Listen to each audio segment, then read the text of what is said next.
기도하겠습니다. 전능하신 하나님 감사합니다. 하나님, 이렇게 영상으로 예배하는 기간이 늘어가고 있습니다. 하지만 이곳에도 함께하여 주셔서 감사합니다. 이 시간을 통해서 우리의 교회가 하나님의 음성에 더 가까워지게 하시고 하나님과 더 친밀한 하나님의 말씀을 더 순종하는 귀한 교회가 되도록 인도하시니 감사합니다. 오늘 또 성령 하나님께서 강력하게 임재하여 주셔서 이 예배를 드리는 모든 사람에게 하나님의 영으로 가득 채워 주시옵소서. 감사드리며 우리 구주 예수님의 이름으로 기도합니다. 아멘. 여러분, 오늘 저는 복음 전도에 있어서 가장 큰 영향력을 미쳤던 안디옥 교회를 세워가시는 하나님을 만나보려 합니다. 예루살렘 교회에서 안디옥 교회로 그 하나님의 선교의 촛대를 옮겨가시는 하나님의 역사를 만나보려 합니다. 예루살렘 교회가 난리가 났습니다. 유대인이었던 베드로 사도가 이방인의 집에 가서, 고넬료의 집에 가서 복음을 전했다는 것입니다. 그리고 베드로가 설교를 시작할 때에 그 고넬료의 집에 온통 성령이 가득했습니다. 오순절 성령의 임재와 동일한 성령의 임재가 그곳에 임했습니다. 이방인들이 베드로를 며칠 더 머물기를 청했습니다. 유대인 베드로가 이방인의 집에서 이방인들과 함께 먹고 교제했습니다.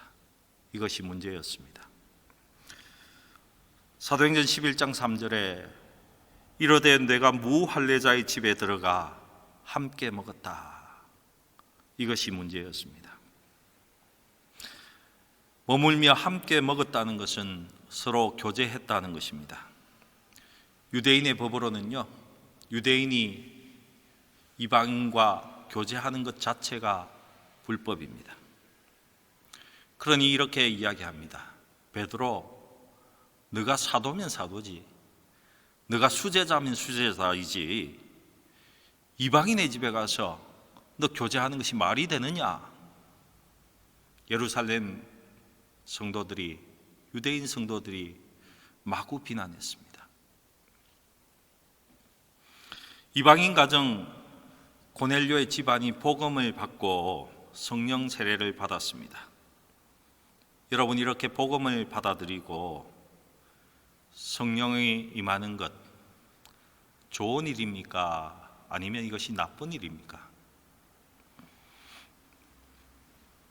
하나님이 아브라함에게 약속하신 천하 만민이 너와 너의 후손을 통하여 복을 받게 된다는 말씀이 이루어지는 것입니다. 성령이 임하면 사마리아와 땅끝까지 복음의 증인이 되리라는 그 말씀이 이루어지고 있는 것이었습니다. 그런데 이 하나님의 말씀에 수종 들고 함께 해야 될 사람들이, 성도들이, 교회가 자기 자신의 생각 속에 갇혀서 민족의 뿌리 깊은 선민사상에 갇혀서 비난한 것입니다. 복음을 들고 땅끝까지, 특별히 이방인에게는요, 나갈 마음이 그들에게는 전혀 없었습니다. 베드로로부터 고넬료 가정이 복음을 받았다는 이야기를 들었으면 이것이 정말 복된 일인 줄 알고 감사하고 하나님께 영광을 돌려야 할 터인데 할례자들이 비난합니다. 사도행전 15장을 참고해 보면 이 할례자들은요, 십자가의 예수만 믿으면 완전한 구원을 받을 수 없다, 우리가 행했던 할례도 받아야지만 완전한 구원이 이루어진다는 그것을 주장하는 사람들이었습니다. 아마 그 비난에 이 사람들이 주동이 되었을 것이고, 그리고 수많은 유대인 성도들이 추종하는 상황이었으리라고 추측이 됩니다. 여러분, 한번 생각해 보십시다. 하나님의 강권적인 역사에 의해서 베드로가 이제 막 베드로도 그들의 선민사상에서 벗어났습니다. 그러니 당시에 유대인들이 선민사상에 잡혀 있다는 것은 어떻게 보면 당연한 일입니다. 유대인들이 베드로를 비난하는 것이 당연하다는 것입니다. 내가 뭔데 무할레자의 집에 가서 함께 먹느냐? 베드로, 너가 뭐 특별하다고 이방인들과 함께 교제하느냐? 레위기 11장의 그 원리에 의하면 부정한 것과 맞닿으면, 부정한 것을 만지면 그도 부정하다는 원리이지 않습니까? 그러니 너가 부정한 이방인들과 교제했으니 너도 부정하다. 어떻게 부정한 너가 교회의 지도자로 설 수 있느냐? 여러분, 그런데 이 비난이 한두 번에 그친 것이 아닙니다. 그 원어 성경을 살펴보면요, 비난했다는 것이 미완료 시제로 되어 있습니다. 계속해서 비난했다는 것입니다. 비난하고 또 비난하고 또 비난하고 또 비난하고 계속해서 비난했습니다. 여러분, 사람은 참 이상한 구석이 있습니다. 한 사람이 복음을 받아들이고 구원을 받았으면 분명히 좋아해야 하는 일입니다. 그렇죠? 그런데 복음을 받고 성령을 받았다는 것은 쏙 빼버리고 나의 생각과 나의 기준에 잘못되었다고 생각하는 것, 그것만을 찾아내는 습성이 우리에게 있습니다. 그리고 그것을 가지고 비난합니다. 참 희한한 것이 사람이다는 생각이 들어요. 그렇게 비난하자 이제 베드로가 상세하게 변명하기 시작합니다. 내가 절대로 가고 싶어서 간 것이 아니다. 나도 가고 싶어서 간 것이 아니야. 나도 할 수 없이 간 것밖에 없다. 사실 하나님은 지금 자신들만이 하나님의 택함을 받은 백성이라는 유대인의 선민사상을 깨뜨리고 있습니다. 이 선민사상이 깨어지지 않으면 하나님께서 약속하셨던 창세기 12장 1절부터 9절 사이에 그 하나님의 축복된 말씀, 너와 너의 후손을 통하여 온 민족이 모든 나라가 복을 받게 된다는 이 약속의 말씀을 성취할 수 없기 때문에 하나님은 지금 그들의 선민사상을 깨뜨리고 있는 것입니다. 베드로도 하나님의 적극적인 개입으로 인해서 그가 가지고 있던 유대인의 선민사상이 깨어져 버렸습니다. 그리고 예루살렘 교회 그 성도들, 그 유대인 성도들도 하나님은 그들이 갖고 있는 이 선민사상이 깨어지기를 원하고 계신 것입니다. 왜요? 천하 만민이 복을 받기 위해서, 온 나라에 하나님의 복음이 전달되기 위해서, 사도행전 1장 8절의 말씀이 성취되기 위해서, 오직 성령이 너희에게 임하시면 너희가 권능을 받고 예루살렘과 온 유대와 사마리아와 땅끝까지 이르러 내 증인이 되리라는 이 말씀이 성취되도록 하시기 위해서. 여러분, 저도 마찬가지인 것 같습니다. 목회자나 교회 지도자들 가운데에 자신의 생각에 갇혀 있는 사람이 참 많이 있습니다. 그리고 그들이 주장하는 많은 생각들은요, 유대 선민사상처럼 나쁘지 않은 생각들입니다. 교회도 마찬가지입니다. 교회의 목회자나요, 부모님들은 그의 자녀들이나 성도를 사회적인 모임에 되도록이면 참석하지 않았으면 좋겠다라고 생각하시는 분들이 많이 있습니다. 왜요? 죄에 물들 수 있으니까. 너무너무 나쁜 곳이라 여겨지니까 가지 못하게 하는 것이죠. 우리같이 인민사회 속에는요, 한인 모임, 술 마시고 싸워대는 모임이라는 인식이 강합니다. 이로 인해서 교회들 가운데는, 성도들 가운데는 아예 그 모임에는 참석하면 안 된다, 거부해 버리는 경우가 많이 있습니다. 어떤 경우에는요, 교회 모임조차도 나의 기준에 도달하지 못한다고 생각하면 참석하지 못하게 하고 자신도 참석하지 않습니다.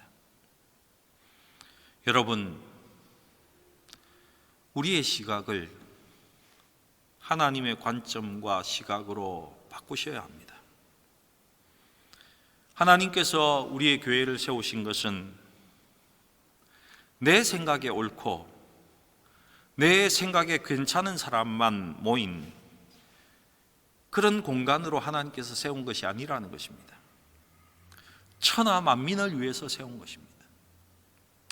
성령을 주시고 하나님의 교회를 세우시는 이유는요, 천하 만민에게, 모든 사람에게 복음 전하라고. 여러분, 우리는 절대로 우리 속에 갇혀 있으면 안 됩니다. 그런데 우리의 고집스러운 생각과 우리의 기준을 하나님의 기준에 맞추는 것, 여러분, 이것도 쉽지는 않습니다. 지금 베드로가 자신을 바꾸신 하나님에 대해서 아주 자세히 차례차례 상세하게 설명하고 있습니다. 내가 처음부터 그 이방인 집에 무작정 간 것이 아니야. 내가 요빠 피장 시몬의 집에 있을 때에 내가 기도하고 있는데 하나님께서 부정한 짐승들을 환상으로 내게 내려 보내주셨어. 그리고는 하나님께서 깨끗하게 했으니 일어나서 너가 잡아 먹으라고 이렇게 말씀하셨다. 나는 절대 먹지 못한다고, 우리의 법으로는 절대 불가능한 일이라고 내가 발부둥을 쳤는데 하나님이 한 번도 아니라 3번씩이나 나에게 그렇게 보여주셨어. 여러분, 이 장면 속에 하나님의 굉장히 단호하신 모습이 나옵니다.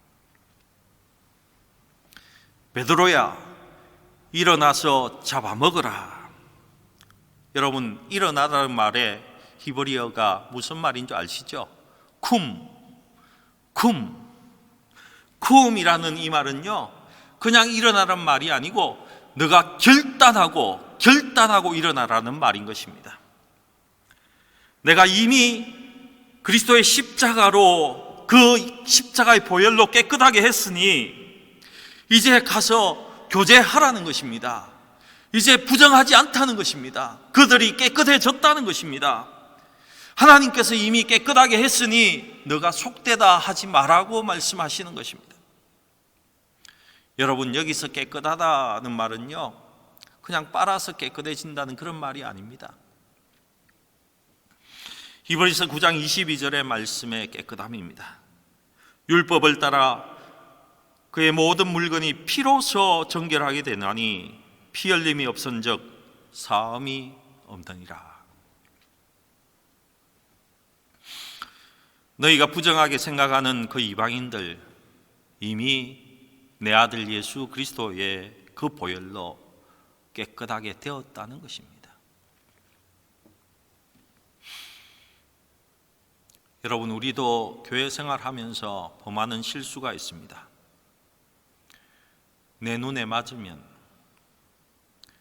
내 눈높이에 맞으면 내가 이해할 수 있고 내가 좋다고 생각할 수 있는 수준이 되면 나와 신앙 색깔이 비슷하다고 생각되면 우리는 그 사람을 받아들입니다. 그리고 우리는 이렇게 평가합니다. 저 사람은 참 믿음이 좋은 사람이야. 나와 교제할 수 있는 사람이야. 하지만 나랑 맞지 않으면 그 사람은 고쳐야 하는 대상입니다. 심지어는 어떻습니까? 저 사람 교회를 떠나도 괜찮은 사람이다 하고까지 우리는 평가하기도 한다는 것입니다.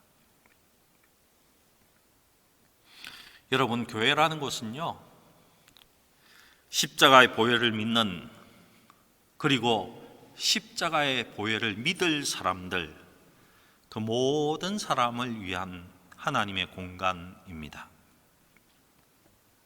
그리고 우리 모두는 예수를 믿는 믿음으로 그 십자가의 보혈로 깨끗하고 거룩하게 된 동일하고 동등한 하나님의 백성이라는 사실입니다.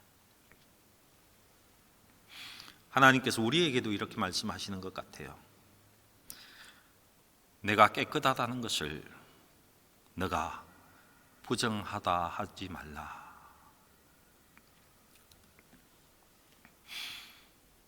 하나님은 하나님의 단호함을 보이시기 위해서 똑같은 환상을 베드로에게 3번이나 보여주십니다. 아마도 혹시나 베드로가 내가 잘못 본 것이 아닌가, 내가 헛개비를 본 것이다 이렇게 생각하는 것을 막기 위해서, 내가 보여준 것이 정확하다는 것을 알려주기 위해서 하나님은 3번이나 똑같은 것을 베드로에게 보여주신 것 같습니다. 그리고 여러분, 베드로의 생각도 굉장히 완고하고 견고한 것을 볼 수 있습니다. 나는 선민이야. 나는 하나님이 택하신 백성이야. 나는 율법을 범하지 않았어. 내가 오라.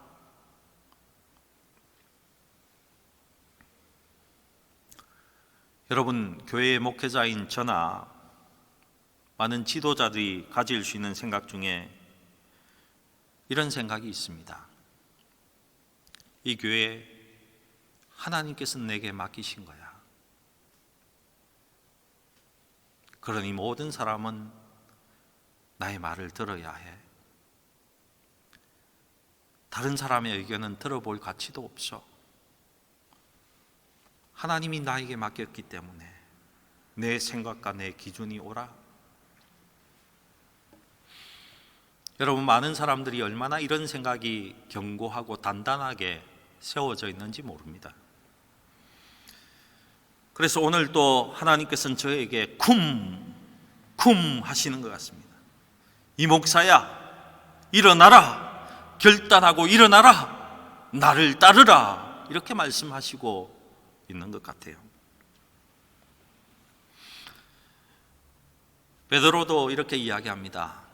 나도 당신들처럼 내 생각을 바꿀 그런 생각이 1도 없었습니다. 조금도 없었습니다.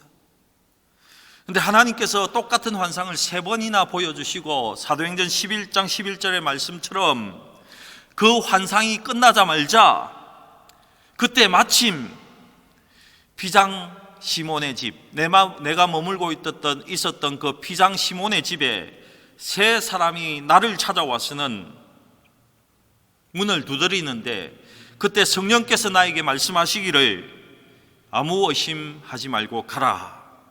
내가 보낸 사람들이다. 일어나 내려가 의심하지 말고 함께 가라. 내가 그들을 보내었다. 하나님께서 그들을 보내셨다고 말씀하셨습니다. 나는 부정한 것을 절대로 잡아먹을 수 없다고 발부둥 쳤는데 여러분 같으면 어떡하겠습니까? 하나님이 보내셨다고 하는데, 하나님께서 모든 것을 계획하셨다고 했는데 여러분 같으면 가지 않겠습니까?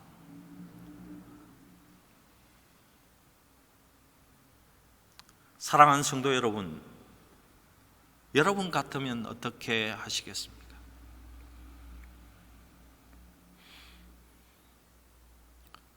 하나님의 명령임을 인정하고 따라가시는 분들도 있을 겁니다. 근데 이 시대는 좀 더 완악한 것 같아요. 좀 더 완고한 것 같아요. 아마 이렇게 이야기하는 분들도 계실 겁니다. 이 시대의 환상이 어디 있어? 이 시대에 하나님의 음성을 어떻게 들을 수 있어? 베드로, 너 꾸며낸 이야기 하지 마. 다 헛소리야. 너가 하나님의 환상을 보고 음성을 들었다고? 그러면 내게는 왜 안 보여주셔? 이렇게 말하는 완고한 사람도 있을 것입니다.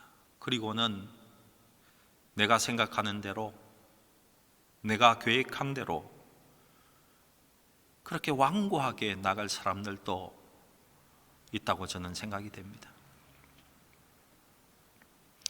여러분, 베드로처럼 하나님의 환상을 보았습니까? 하나님의 음성을 들었습니까? 결단하고 따라가는 것, 이것이 성도의 삶입니다. 여러분, 이것이 교회의 삶입니다. 우리가 성도가 아닐 때는요, 내가 계획을 세우고 내가 모든 것을 하는 것, 그것이 인생입니다. 거의 모든 세상 사람들이 그렇게 살아가지 않습니까? 근데 교회에 와서도 내가 계획 세우고 내가 결정하고 내 방법대로, 자기 방법대로 가는 것, 그 인생의 삶의 패턴을 바꾸지 않는 것은요, 여러분, 굉장히 피곤한 삶입니다. 여러분, 생각해 보십시오. 피곤할 수밖에 없지 않겠습니까? 내가 결정하고, 심지어는 타인의 신앙까지, 타인의 삶까지 내가 결정해낸 삶을 교회에 와서까지 한다고 생각해 보십시오. 그것이 얼마나 피곤하겠습니까? 여러분, 성도의 삶이라는 것은요, 하늘의 뜻이 이루어진 것처럼 이 땅에서도 그 뜻이, 하늘의 뜻이 풀려져 나가는 것, 풀려지는 것, 이것이 성도의 삶입니다. 성도의 삶은 시편 37편 23절, 24절 말씀처럼 살아가는 겁니다. 여호와께서 사람의 걸음을 정하시고 그의 길을 기뻐하시나니 그는 넘어지나 아주 엎드러지지 아니함은 여호와께서 그의 손으로 붙드심이다. 여러분, 여호와께서 사람의 걸음을 정하시고 하나님께서 저와 여러분의 걸음을 정하시고, 믿음을 갖기 전에는 내 걸음을 내가 정하지요. 하지만 이제는 아니라는 것입니다. 믿고 나서는, 저는 지금 종교생활하는 그런 사람의 삶을 이야기하는 것은 아닙니다. 여러분, 그가 진짜 예수를 믿고 진정으로 신앙생활을 하는 사람은요, 하나님이 세우시고 하나님의 음성을 주시고 하나님께서 보여주시고 하나님께서 끌고 가는 삶을 살아가는 것이 성도의 삶이라는 것입니다. 그 하나님께서 정하시는 대로 함께 하나하나 한 걸음 한 걸음 함께 가는 것이 성도의 삶인 것입니다. 그럼 그렇게 믿지 않으면 너무너무 피곤합니다. 아주 피곤할 수밖에 없어요. 자신만이 피곤한 것이 아니라 주위의 모든 사람들도 피곤하게 만듭니다. 여전히 자기가 결정하고 내 자신이 뭔가 해야 하니까. 종교인들도 그렇게 살아갑니다. 자기가 자기 삶을 이끌고 갑니다. 여러분, 교회의 삶, 성도의 삶은 결코 그런 것이 아닙니다. 베드로가 자기의 생각이 아주 견고했습니다. 그는 누구보다도 유대인이었습니다. 그러니 그가 어떻게 이방인에게 가서 함께 교제를 할 수 있었겠습니까? 이 베드로가 어떻게 부정한 것을 먹을 수 있겠습니까? 하나님께서 갈 수밖에 없도록 단호하게 그렇게 완고한 베드로를 더욱 단호한 하나님의 단호함으로 그를 깨뜨리고 계신 것입니다. 내가 가고 싶어 간 것이 아니니 성령이 나를 이끌고 온 것이야. 여러분, 우리 열린문교회도 성령 하나님이 끌고 오셨습니까? 여러분 어떻게 생각하십니까? 성령님께서 끌고 오셨다면 부흥이 왜 없겠습니까?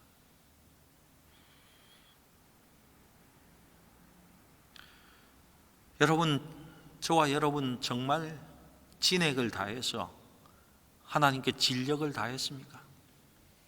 예를 들면 목회자인 저는 성도를 섬기고 성령을 따르는데 진력을 다했는지 질문을 던져봅니다. 제 첫 번째 사역인 말씀 연구와 하나님 앞에 기도하는데 내가 진력을 다했는지 물어봅니다. 여러분은 교회를 섬기고 성령을 따르는데 진력을 다 하셨습니까?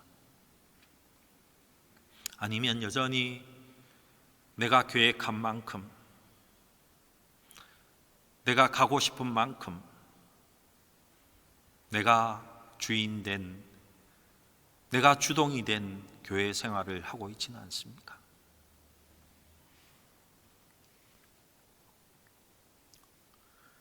혹시나 그러시면서도 우리는 하나님께서 세우신 다른 교회와는 뭔가 다른 탁월한 교회에 나는 다니고 싶고 섬기고 싶다고 이야기하고 계시지는 않습니까? 여러분, 우리가 하나님이 주시는 생각으로 나를 단호하게 바꾸지 못하면 예루살렘 교회처럼요, 서서히 역사의 뒷전으로 조용히 물러가야 합니다.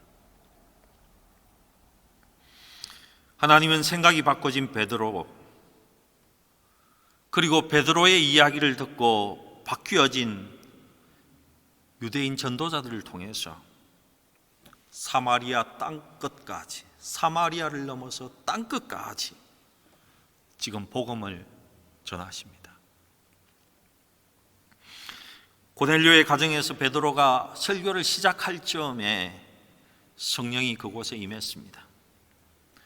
오순절 성령과 아주 동일한 성령이 이방인에게도 임하는 것을 베드로가 보면서 주가 주신 말씀을 그때 기억했다고 기록하고 있습니다. 사도행전 11장 16절 말씀에 내가 주의 말씀에 요한은 물로 세례를 베풀었으나 너희는 성령으로 세례를 받으리라 하신 것이 생각났노라. 예수님께서 하나님 우편으로 승천하시기 직전에 하신 말씀입니다. 그때는 베드로 역시 이 말씀 속에 있는 너희가라는 이 너희를 유대인이라고만 생각했습니다. 그런데 이방인에게도 똑같은 성령, 자기들이 받았던 그 성령과 양과 질에 있어서 모든 것이 동일한 그 성령이 내리는 것을 보고 이제 주님이 말씀하신 너희라는 그 단어 속에 이방인들도 포함된다는 것을, 누구나 예수 믿는 사람 모두가 포함된다는 것을 이 베드로가 깨달은 겁니다. 그러면서 베드로가 이런 결론을 내립니다. 우리가 예수 믿을 때에 주신 선물, 그 성령을 이방인들에게도 동일하게 주셨는데 내가 누구이긴데, 내가 누구간데 하나님을 막을 수 있겠느냐, 하나님을 막겠느냐, 이렇게 이야기합니다. 하나님께서 동일하게 성령 주심으로 우리와 이방인을 전혀 구별하지 않으셨는데 왜 너희가 이방인과 우리를 구별하려고 하느냐, 이렇게 말했다는 것입니다. 그 말을 들었던 예루살렘의 유대인 성도들도 큰 결단을 합니다.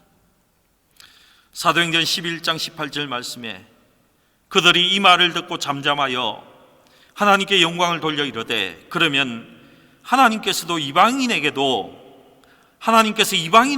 생명 얻는 회개를 주셨도다. 이렇게 말하고 있습니다.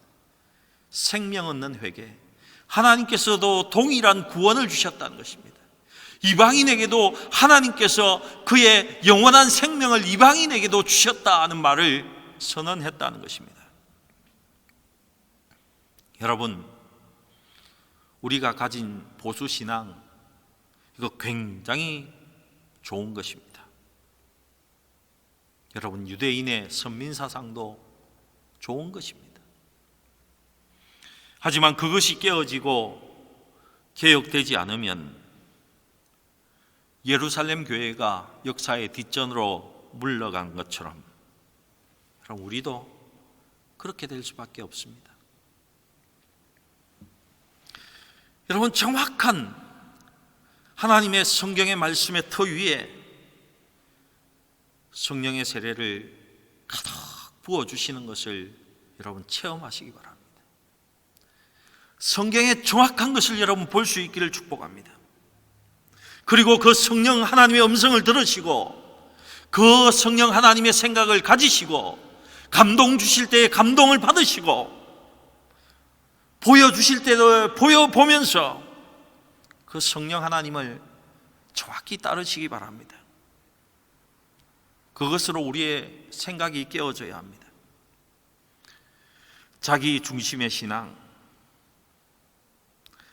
자기의 생각만을 옳다고 주장하는 신앙은 여러분 깨어지고 하나님께서 세우신, 하나님께서 정확하게 말씀하시고 보여주시는 우리에게 기록으로 남겨진 이 성경의 말씀, 이 말씀을 정확히 따라가야 합니다.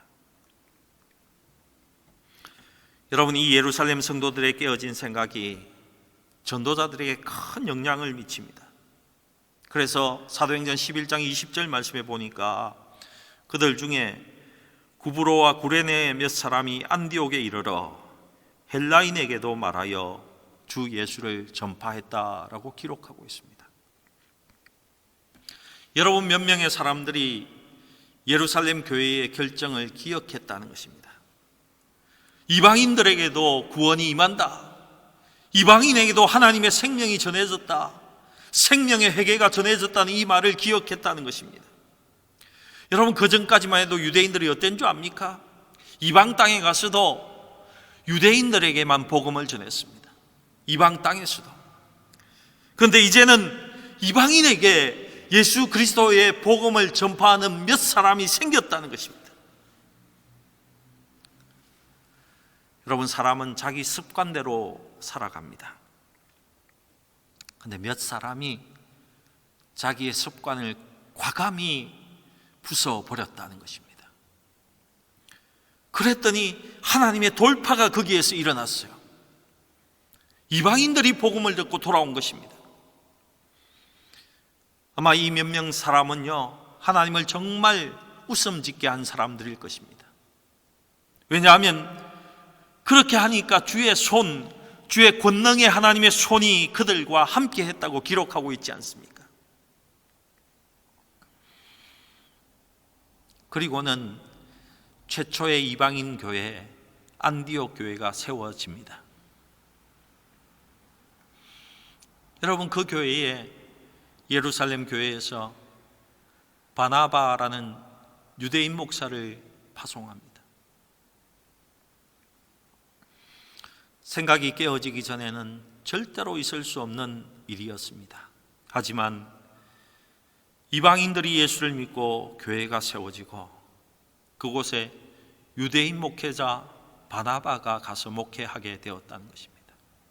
놀라운 일입니다. 그 바나바는 보니까 성경에 그의 가장 큰 특색을 착한 사람이라고 기록하고 있습니다. 이 착한 바나바 때문에 우리의 생각에 큰 파괴가 또 일어나는 것을 볼 수 있습니다. 이 바나바가 자기보다 훨씬 뛰어난 사람, 바울, 훨씬 뛰어난 그 바울을 자신이 목회하는 교회의 동력자로 데려온다는 것입니다. 여러분, 쉬운 일 같죠? 그는 그것을 오직 교회를 위해서, 하나님의 성도들을 위해서, 하나님의 영광을 위해서 그렇게 합니다.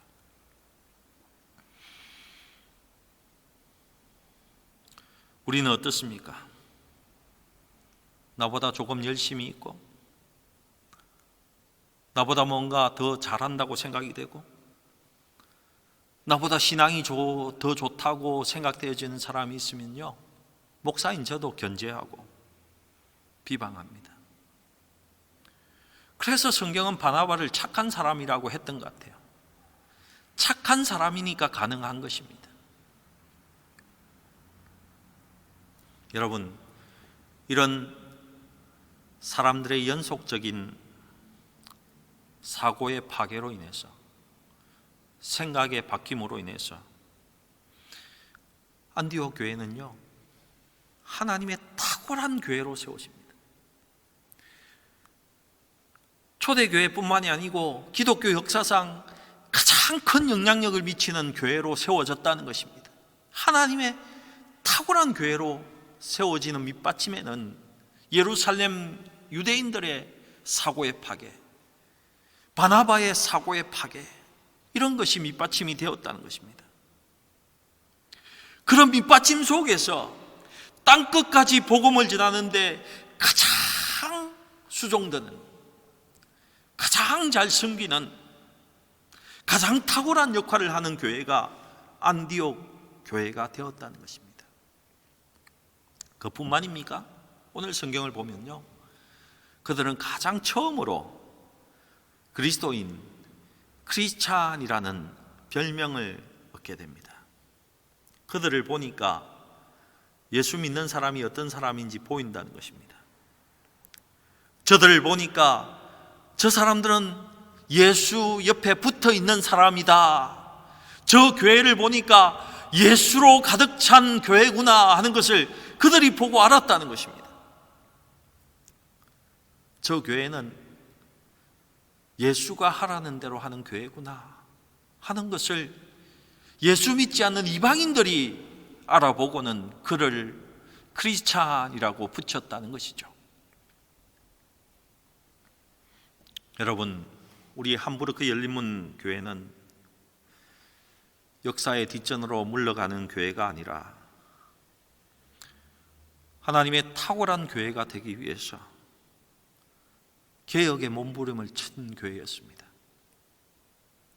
떨쳐 일어났던 교회였습니다. 그리고 지금은 하나님 주시는 돌파를 경험하기 위해서 우리 모두가 성령 하나님을 받기 위해서 기도하고 그 성령의 음성을 듣기 위해서 애쓰면서 그 음성을 들었을 때는 달려가는 아주 비장한 교회입니다. 여러분, 그렇지 않습니까? 저는 여러분을 위해서 축복합니다. 베드로와 같은 그 생각의 변화, 생각의 파괴가 일어날 수 있기를 축복합니다. 하나님의 생각이라면, 하나님의 말씀이라면, 하나님이 주신 음성과 환상이라면 결단하고 일어설 수 있는 성도들이 될 수 있기를 축복합니다. 바나바처럼 오직 하나님의 나라와 하나님의 성도와 하나님의 교회만을 위해 생각하고 행동하는 하나님의 사람들 되기를 축복합니다. 나의 생각이 내가 정한 신앙의 기준이 아니라 하나님의 견고한 말씀의 터 위에 하나님의 생각의 신앙의 기준을 맞추시기 바랍니다. 내가 아니라, 우리의 생각이 아니라 하늘에서 뜻이 이루어진 것처럼 우리 함부르크 열린문 교회 가운데 하나님의 뜻이 편만이 이루어지기를 기도합니다. 그러면 하나님께서 세우시는 탁월한 교회, 역사의 뒷전으로 물러가는 교회가 아니라 안디옥 교회 같이 복음에 앞장서서 하나님께 쓰임받는 탁월한 교회로 세워질 줄로 믿습니다. 아멘. 기도하시겠습니다. 전능하신 하나님 감사합니다. 주님이 말씀하시면, 하나님께서 보여주시고 인도하시면 저부터 결단하고 일어서게 하시고 주님의 생각에 맞추어 달려갈 수 있기를 주님 간절히 소원합니다. 우리에게 주의 성령을 강하게 부어주셔서 보고 듣고 하나님의 말씀을 견고하게 연구하며 함께 나누면서 하나님의 나라의 그 뜻이 우리 교회 가운데 풀려지기를 소망하며 달려갈 수 있도록 축복하시고 인도하여 주시옵소서. 하나님께 감사드리며 우리 구주 예수님의 이름으로 기도합니다. 아멘.